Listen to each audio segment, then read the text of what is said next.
할렐루야. 오늘도 누구보다 우리를 잘 아시는 하나님의 사랑이 우리를 감싸기를 간절히 소원합니다. 우리는 하루에도 수없이 많은 이야기들을 접하며 살아갑니다.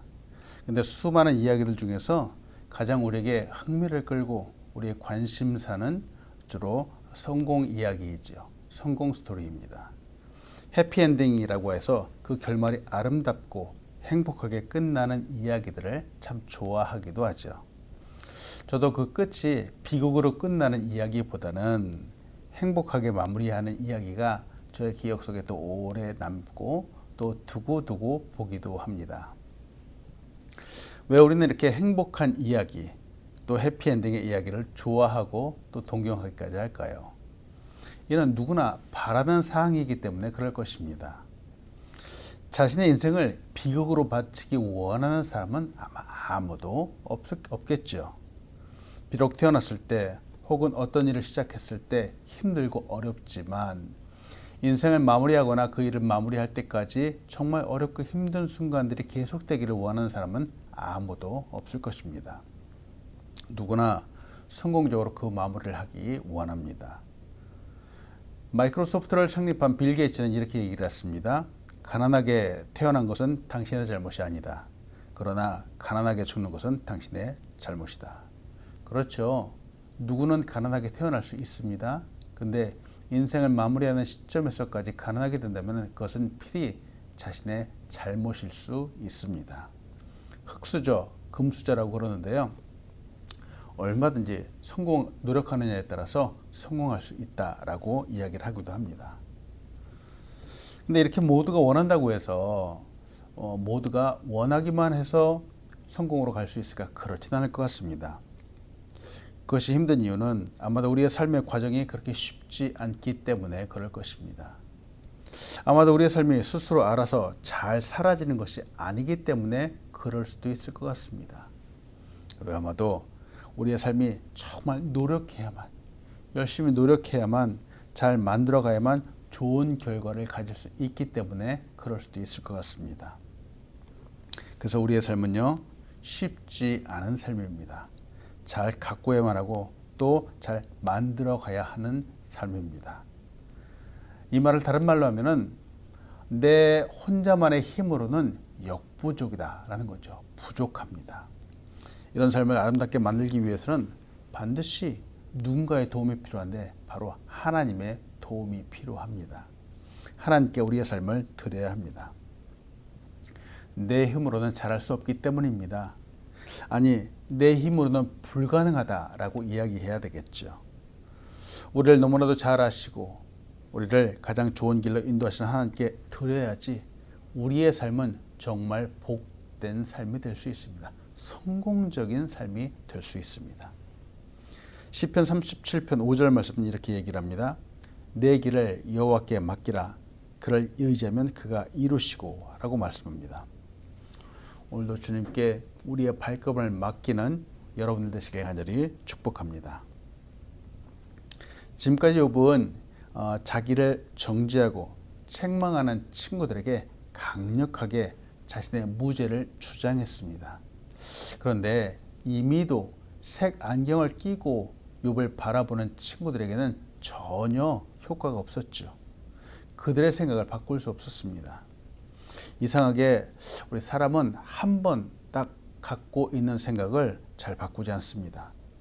그래서 그 생각을 바꿀 수만 있다면은 그의 삶이 얼마든지 달라질 수 있을 것 같기도 합니다.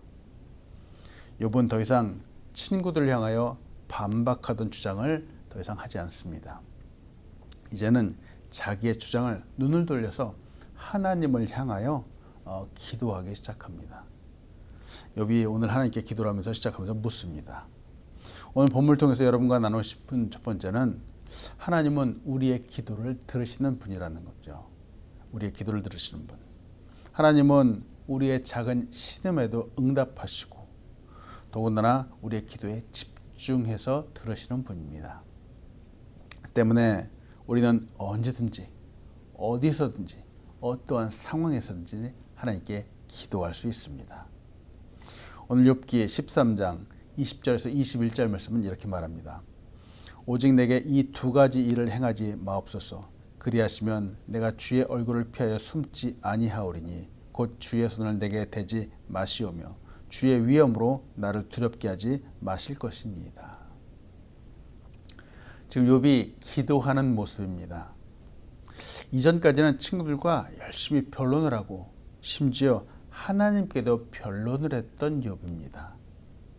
하나님과 논쟁도 했습니다. 그런데 지금은 기도하는 모습의 욥을 보게 됩니다.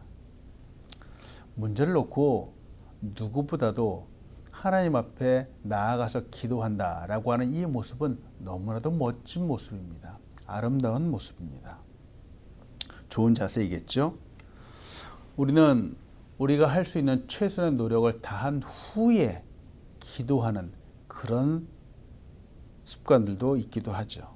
그러나 가장 먼저 무엇보다도 가장 먼저 기도하는 것이 가장 최선의 선택입니다.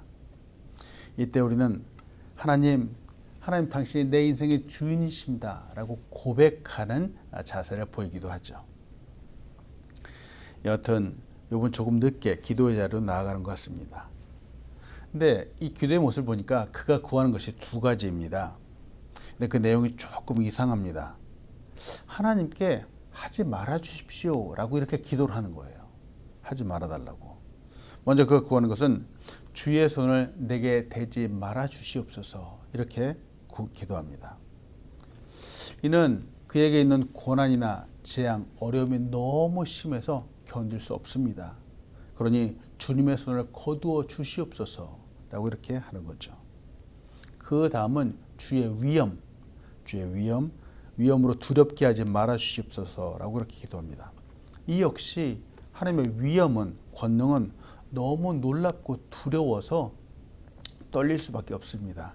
그러니 우리 인간이 감당할 수 없으니 이것을 거두어 주시옵소서 라고 이렇게 간구하는 것이죠.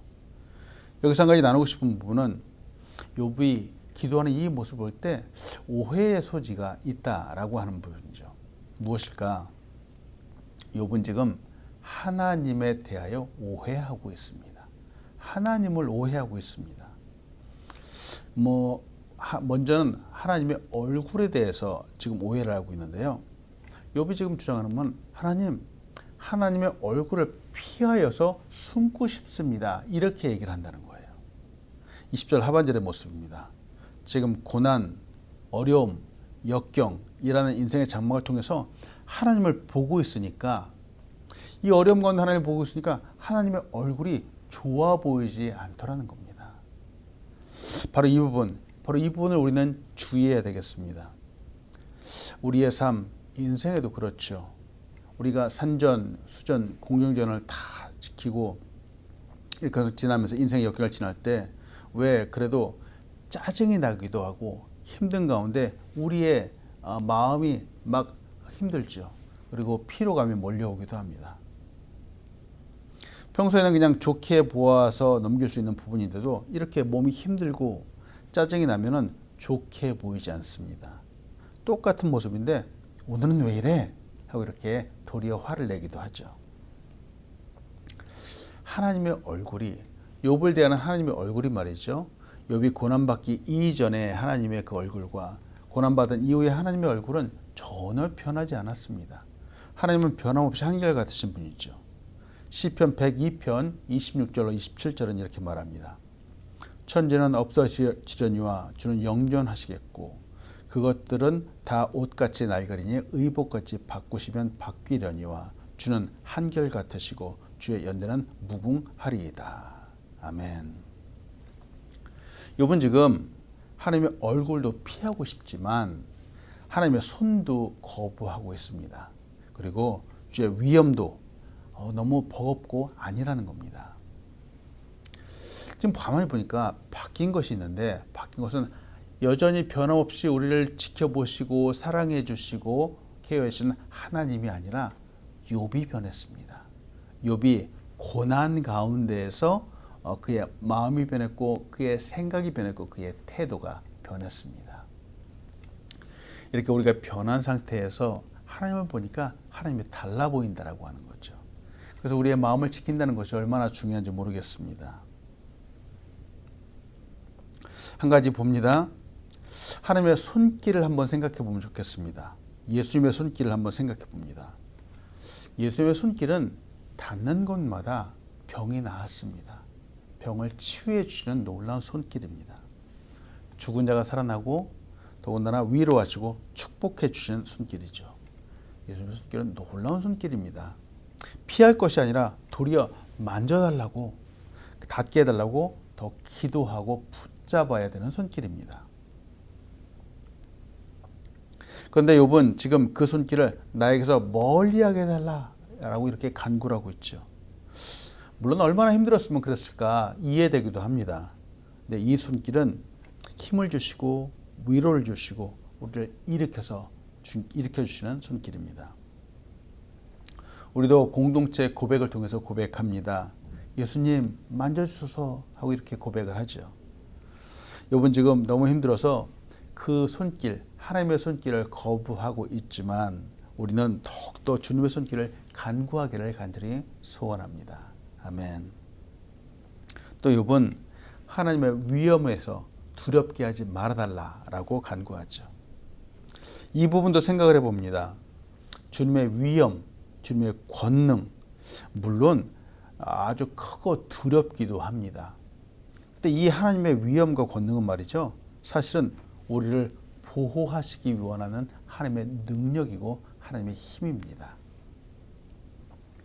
야곱이 과거에 이제 자기의 가족들과 함께 베델로 올라가는 상황이 있었죠.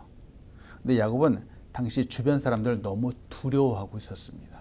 주변 사람들이 자기를 치고 자기 가족들을 공격할까 봐 두려워했습니다. 그런데 하나님께서 도리어 야곱에게 기름 부으시고 그의 가족들에게 권능을 주시어서 주변의 사람들이 도리어 야곱과 그의 가족들을 두려워하는 대상으로 보게 되었습니다. 사람들이 함부로 하지 못했습니다. 창세기 35장 5절에 보니까 그들이 떠났으나 하나님의 그 사면 고울로 크게 두려워하게 하셨으므로 야곱의 아들들을 추격하는 자가 없었더라 하고 이렇게 말합니다. 하나님의 권능, 하나님의 위엄, 물론 크고 두렵습니다. 그러나 이 두려움이 도리어 우리를 보호하시고 우리를 인도하시는 권능으로 나타남을 우리는 보게 됩니다. 모세도 하나님의 권능을 힘입었습니다. 그래서 바로의 앞에 섰을 때도 마치 모세가 신과 같이 보였다라고 성경은 기록하고 있습니다. 이런 하나님의 권능, 이런 하나님의 위엄이 오늘 우리와 함께하기를 간절히 소원합니다. 우리의 삶에 이 하나님의 권능을 힘입기를 간절히 원합니다.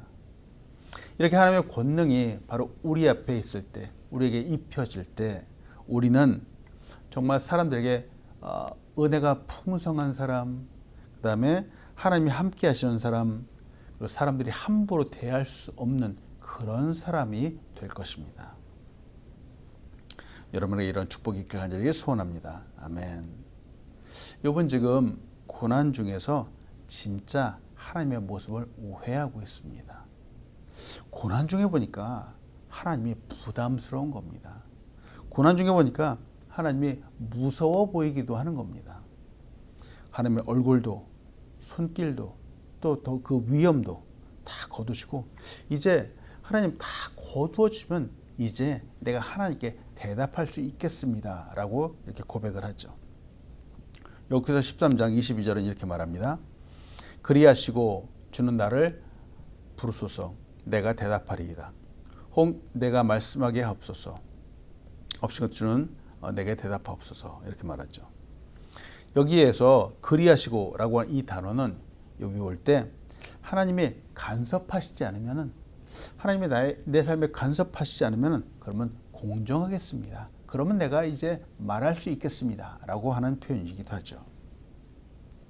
이후로 계속 23절에 나의 죄악이 얼마나 많으니까 나의 허물과 죄를 내게 알게 하옵소서 라고 말합니다.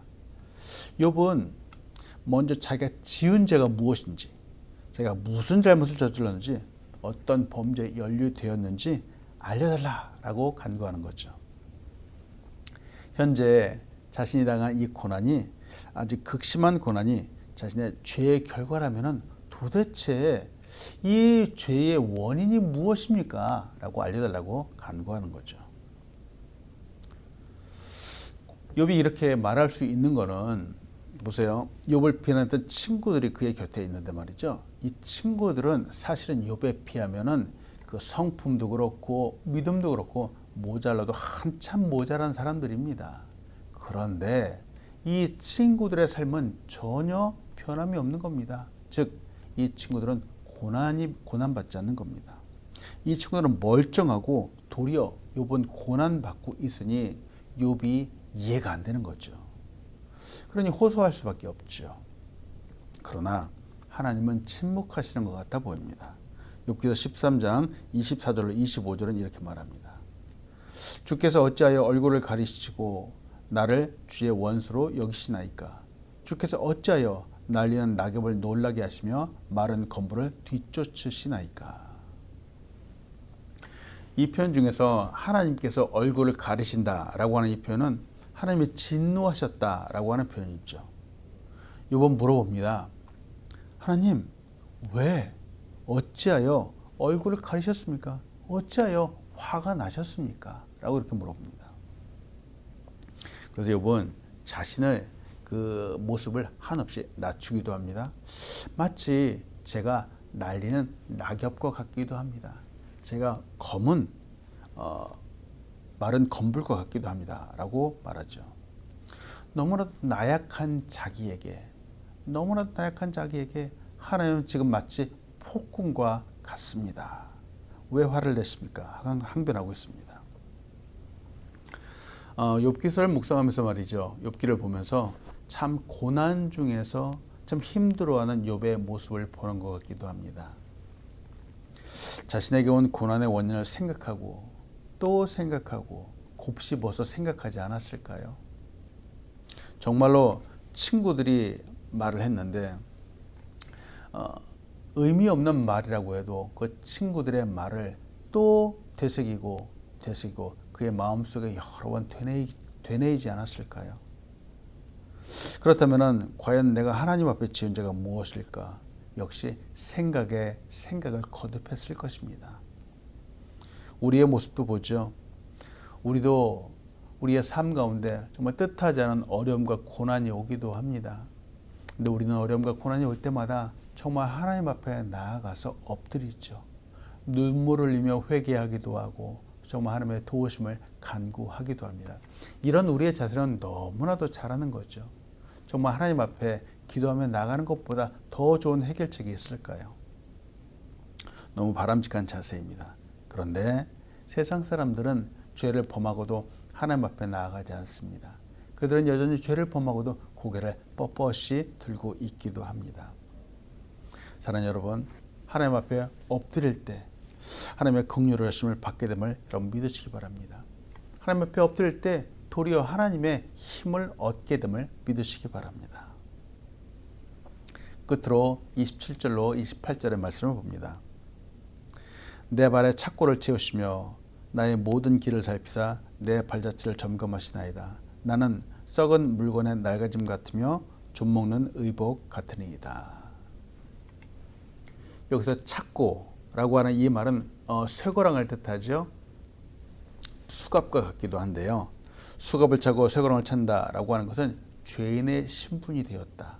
또 자유도 없으며 단지 쇠고랑과 같은 그 짧은 범위 그 안에서만 왔다 갔다 할 수 있는 정말로 삶이 죄안된 그런 사람을 말하죠. 마치 가축과 짐승과 비유되기도 합니다. 그런데 말이죠. 생각해 봅니다. 이때가 도리어 하나님을 만나는 가장 가까이 만나는 복된 시간이 될 수 있지 않을까요? 가장 힘든 시간입니다. 두려움이 엄습해 오고 물론 내일이 보이지 않는 그런 시간이기도 합니다. 그런데 바로 이때 하나님께서 우리와 함께 해주시기도 합니다. 하나님은 새 역사를 창조하시죠. 넬슨 만델라 대통령이 있습니다. 인종차별에 맞서서 투쟁을 하던 사람입니다. 그는 1962년에 반역죄로 체포되었고 1964년에 무기징역을 선고받고 무려 27년간을 감옥에서 보내었습니다. 27년간을 감옥에 보내면서 얼마나 힘들었을까요? 근데 1990년에 출소를 하게 되었습니다. 그리고 나서 4년 후인 1994년 그는 남아프리카 공화국의 최초의 흑인 대통령이 되었습니다. 보세요. 그가 감옥에서 지낸 27년간 그는 정말 착고에 무이고 아무런 자유가 없는 기간을 보냈습니다. 그런데 그는 그 기간 동안에 대통령을 꿈꾸고 정말 새 역사를 이루었습니다. 우리의 삶도 그럴 수 있습니다. 우리는 물론 실제로 착고에 차이는 적은 없지만 몸이 아프다든지 혹은 돈이 없어서 움직일 수 없다든지 혹은 뜻하지 않은 상황 가운데 고립되는 경험들을 하기도 하죠. 근데 이때가 도리어 하나님께서 함께 하시고 또 다른 내일을 준비하는 놀라운 축복의 기회가 될 수 있음을 믿으시기 바랍니다. 정말 기가 막힌 상황에 놓여 있는 적이 있는지요? 바로 그때 하나님이 우리와 함께 하십니다. 욥기는 우리처럼 이렇게 연약하고 힘없고 억울하고 고통 가운데 있는 자들을 위한 부의 명적과 같은 성경입니다. 이 속에 담겨있는 인간의 고뇌를 보시기 바랍니다. 이 속에 등장하는 인물들, 바로 사람들의 그 마음을 한번 보시기 바랍니다. 마치 심리학의 교과서와 같기도 합니다. 욥은 이 모든 과정을 거치면서 고백하죠. 내가 결국은 순금과 같이 되어서 나아올 것이다 라고 고백합니다. 아멘. 하나님께 맡기면, 하나님께 우리의 인생을 맡기면 물론 어려운 순간도 있겠지만 그 끝은 해피 엔딩이 될 것입니다. 아멘. 사랑하는 여러분, 오늘도 하나님을 의지해서 순금같이 되어 나아가시는 승리하시는 여러분들 되시길 간절히 축복합니다. 아멘. 기도하겠습니다. 하나님 감사합니다. 오늘도 우리에게 이 말씀을 통해서 우리의 내면을 다시 한번 바라보게 인도하여 주시고 고난 속에서 힘들어하는 사람의 모습을 다시 한번 보게 하심에 감사함을 드립니다. 하나님, 우리의 삶에 때때로 어렵고 힘든 순간이 오더라도 우리는 하나님을 바로 보기 원합니다. 하나님, 우리를 향하여 언제나 변함없이 사랑을 베풀어 주시는 하나님 앞에 다시 한번 나아갈 수 있도록 인도하여 주시옵소서. 하나님 앞에 나아가면서 힘을 얻게 인도하여 주시고 하나님으로 말미암아서 다시 한번 살아갈 수 있는 아버지 놀라운 은혜와 역사 가운데 승리할 수 있도록 축복하여 주시옵소서.